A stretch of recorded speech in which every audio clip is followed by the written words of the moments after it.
The reigning European champions had already qualified, but they had some unfinished business against the Scots, who beat them in October. This time, Celtic only needed a point. Celtic's going to go there and do it. They're going to go out and attack.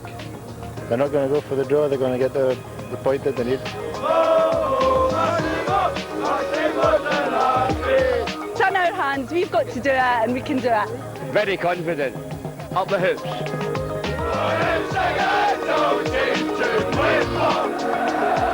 And once inside the ground, the volume only increased.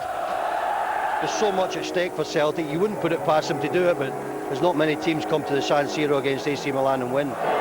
History wasn't on their side.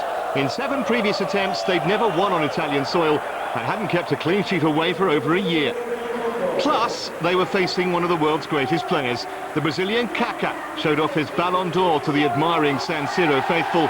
At just 25, his best is surely still to come. But neither he nor anyone else shone early. The opening exchanges were scrappy. Mutual respect was stifling creativity. Then the Celtic fans got some joyous news from Donetsk, where Oscar Cardozo had scored for Benfica. If Shakhtar failed to win, it didn't matter what happened in Italy. 15 minutes later, another bulletin, another goal for Benfica. Cardozo again. The Paraguayan was fast becoming an unlikely icon to the Scots fans. Then another twist in the Ukraine. David Luiz penalised for a push on Cristiano Lucarelli. They knew in Milan before the spot kick was even taken. The Italian converted the penalty. That wasn't what they wanted to hear. And still chances at a premium in Italy. Yuri Jarosik simply couldn't get any power. And at the other end, Clarence Seedorf, on his 100th Champions League appearance, made a better connection, but couldn't keep it down. So much for both coaches to ponder and plot, 0-0 at the break. 2-1 Benfica at half-time. The Celtic fans were keeping the phone lines open to Donetsk. But they were more concerned about their own side's defending. Filippo Inzaghi had the first genuine sight of goal and missed. Then Scott Brown had Celtic's best opportunity and put it wastefully wide. But with the stalemate looming, Milan broke through. Kaká to Cafu to Inzaghi. And a goal that made history. The striker's 63rd in European competition. Finally, the great Gerd Muller's record is gone. Suddenly, Celtic goalkeeper Artur Boruc was a busy man. Brockie and then Inzaghi denied. There were only occasional sorties forward from the Scottish champions. Brown engineered an opening, but Zelko Kalac got his angles right.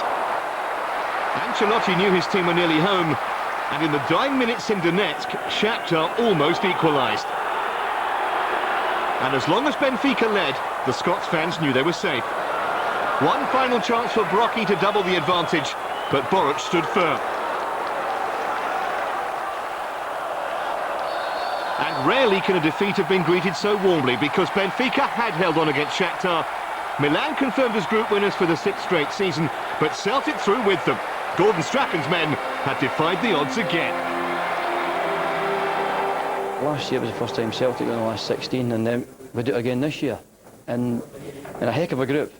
Milan, Shakhtar, who a lot of people's favourites after the first couple of games to win this group. You know, spending 45 million on players, and Benfica, top side.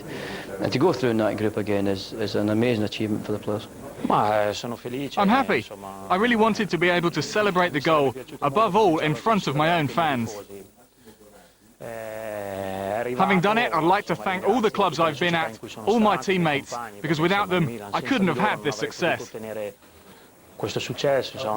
Milan are always competitive in Europe.